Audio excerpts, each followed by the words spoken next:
All right, our next two contestants, from Huntington, Connor Kiesel, and from Bayside, Joe DePaolo. Gentlemen.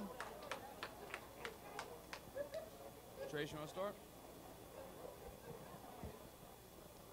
Hi, how are you? Good, how are you? I'm good, thank you. Thanks. What makes you want to be a professional broadcaster? Just being around the game, the passion for sports, and having that chance to put your voice out to the masses. I need you to talk right into that microphone. Okay. What you can start all over again. Okay, yeah, just what, the passion of sports, being around the game and seeing fans, how excited they get about it, makes me excited about it. So I want to be able to be the voice of that and have my opinions heard and talk to other sports fans as well.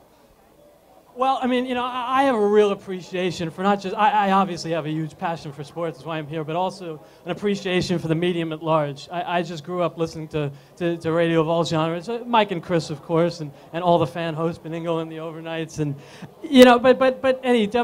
I have a tremendous passion for the medium. I love to communicate one-on-one. I just think that it has an interpersonal nature that no other form of communication has, and so that's why I really think this would be, I've been wanting to do this for a very, very long time.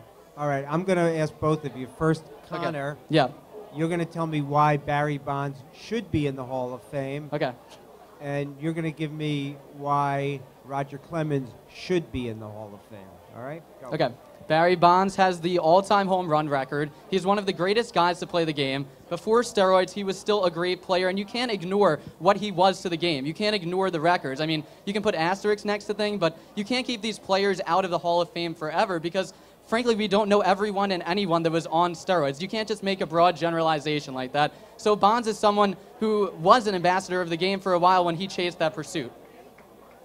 When you talk about Clemens, I mean, obviously, you have a lot of years in question. You don't know what exactly between the Yankee years and the Toronto years. I mean, it hasn't quite been determined what was steroid aided and what wasn't. But if you go back to the Boston days, you can't take that away from him. He was untouchable and a brilliant, brilliant pitcher. And I think that dominant level that he reached in the 80s and early 90s, I think that gets him there. You throw out the Toronto Cy Young, but the Boston days really, really put him over the top. I think you can't take away that special level that he achieved. All right, if you guys could interview one athlete, present or past, who would it be? What's that? Yeah. Joe DiMaggio. Joe DiMaggio. I am fascinated by his reclusive nature. I really, I've kind of something of a DiMaggio freak. I've read biography after biography on him, and really, just the kind of character he was. I don't know that there is a celebrity that really has, really between him and Monroe, you could argue they invented celebrity, and in the modern age, a precursor to the TMZ days. But obviously, I'm fascinated by that, and just play, the war, and the 40s in Yankee Stadium, and just all those great teams, the championships. Just a fascinating character. I'm very curious to learn about him.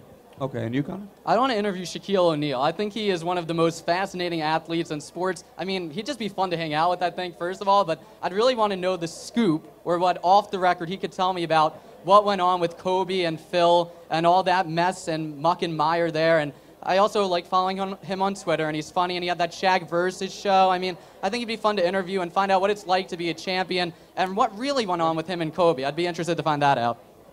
All right, it's time for the monologues. Connor, you are up first. Okay. 2 minutes. You're on the clock. Okay, looking down at the ledger right now, you have the Boston Red Sox and the New York Yankees atop the AL, as it usually is. And a lot of people say it doesn't matter who wins the division, who wins the wild card, and in all likelihood, both teams will probably make the playoffs. However, what I want to say is that it is imperative that the Yankees win the American League East, not just settle for the wild card, actually have a pennant race, not just for pride, but to win that division. Because if you win the division, you face the winner of the AL Central. If you're the wild card, you face the winner of the AL West in all likelihood. And that is going to be a big matchup difference. You can face an average team like Detroit or Cleveland, who's falling apart at the seams, or Chicago, whoever wins that mess. Or you could face the winner of the West, the Big Bats of Texas, or the Studley pitching of Los Angeles. And when you talk about pitching lately, you look at the Yankees pitching, and outside of CC Sabathia, who's just nasty. I mean, the Mariners yesterday looked like I did on the intramural softball field this year, and that is not a pretty sight. but the rest of the pitching behind Sabathia is just not up to par of elite staffs. You have Burnett and Hughes, who have 5+ ERAs for their postseason career. You have Garcia and Colon, who last pitched in the playoffs when I was going to Sweet 16s, and I'm at the age now of 22 where it's kind of creepy if I do that, so it's been a while. But when you look at the Angels pitching staff, particularly for a first-round matchup, you have Weaver, Herron, Santana. Santana just pitched a no-hitter today. These are 3 top-line guys. I mean, with the Yankees, you're going to have Sabathia, then you have Burnett, who was not very good in last year's playoffs, Hughes, who got blown up in the ALCS. It's just not a pretty sight for this team. Keep in mind also that the Yankees' bats, when all of them go into a funk, it's not just one guy, it's everyone that does it at the same time. So the Yankees need to fight for that division, not rest their starters, because if they don't, it will be an early exit at the hands of the AL West in the first round. All right, you're the afternoon drive host today because Mike Francesa's on vacation. Yeah. What's your opening monologue today on the radio?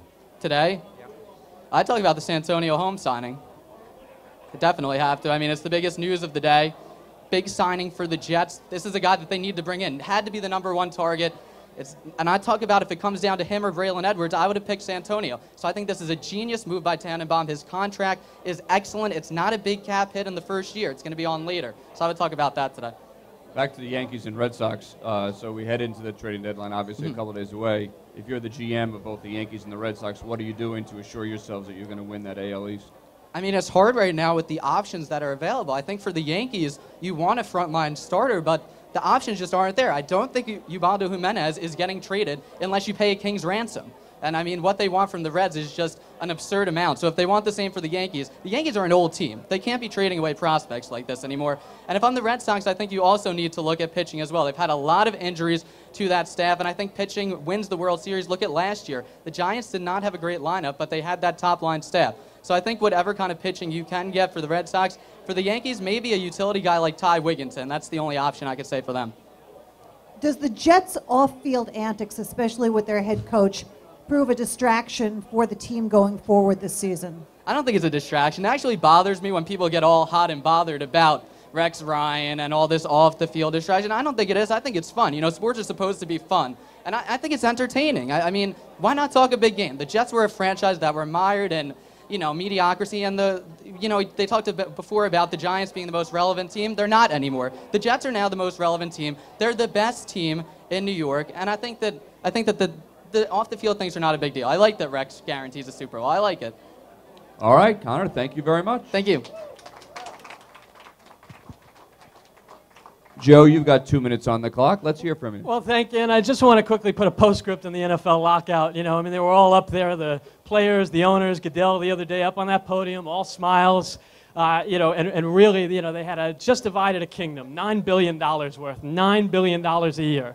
Put it in perspective, that's like 36,000 times the amount of money that the Yankees fleeced poor Christian Lopez out of, or it's 90 Tiger Woods divorce settlements, or 220K Igawa contracts. That's a lot of money.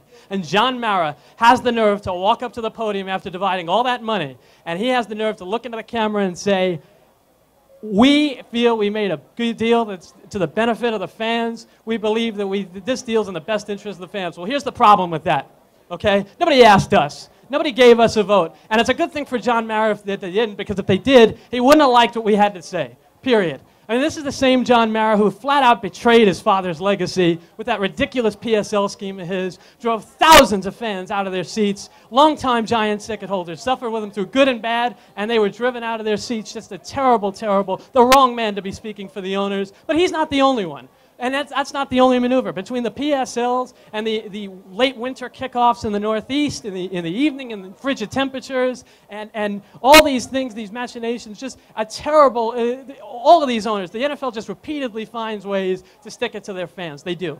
And through this whole thing, we were not heard from. We were ignored. That changes now, because they think we're going to continue to pay $20,000 for PSLs and $30 to park and $6 for a hot dog. Guess what? They're squeezing the lemon dry. And the empty seats in the Meadowlands should have tipped them off to this last season. And frankly, you know, we all love football. But if it comes down to a choice between football and feeding our families, well, guess what? Frankly, the NFL doesn't stand a chance. All right, you mentioned a lot of what's wrong with football. If you were commissioner for a day, what are the 3 things you would do to make things more fan-friendly? The PSLs have to go. They're a complete blight on the sport. Just they must go. You cannot have them. You have families. You're asking people to pay more for 24 hours of football than they do for their houses. It's absurd, and you can't have it. That would be the first thing. The second thing is, I would keep I would make sure dome games for the fans in the primetime windows. You have people in New England, and it's nice to watch games like the Raider-Patriot game from years back. I know it's nice to see the snow on TV, but frankly, as a fan sitting there, you just can't. You cannot accommodate. It's quite frigid. You can't have that. And the third thing I would say, as far as improving the league as commissioner, I would lose the mandate that he's seeking as far as an 18-game schedule. The season is fine where it is, 16 games. I would abandon that push immediately if I were him.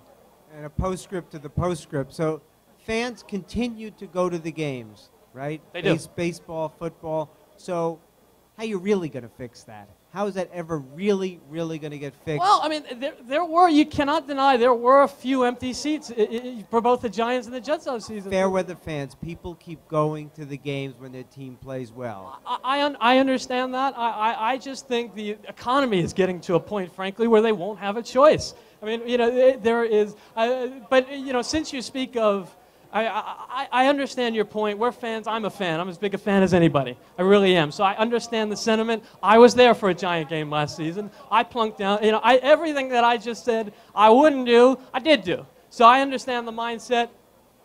It won't last much longer. I just firmly believe that it won't. And will you go to Madison Square Garden now? The prices are doubled pretty much on Knicks and Rangers games. Yeah, that policy. A friend of mine is a Ranger season ticket holder, so she canceled her tickets. And I know she's not alone. I mean, it's a fascinating time. These teams are trying to see what they can get away with, and I think they've gone past it. I think the Legend seats at Yankee Stadium were an example of how they went past it. I just think they've hit that point, and the NFL lockout, what that told me was that they didn't realize they hit it. They still seem, in their communications with the fans, they just seem out of touch. What do you do if you're the general manager of the Mets in the offseason to make 12 a relevant year? Well, if you're trying to make 12 a relevant year, you re-sign Reyes. You go back after Beltran, who you just traded. Because amazingly enough, I mean, it seems like late in his tenure here, he built up some goodwill. So that's a move I would go for. Need a pitcher. You need a pitcher, so you have to try that. But you've got to re-sign Reyes. If you're trying to make 2012, and you understand why they have to do that, because it's been a ghost town by and large at Citi Field, so they have tickets to sell, and most likely these are the things they're going to try and do. But Reyes is going to command a ton of money. You're probably going to have to pay him. All right, Joe, thank you very much.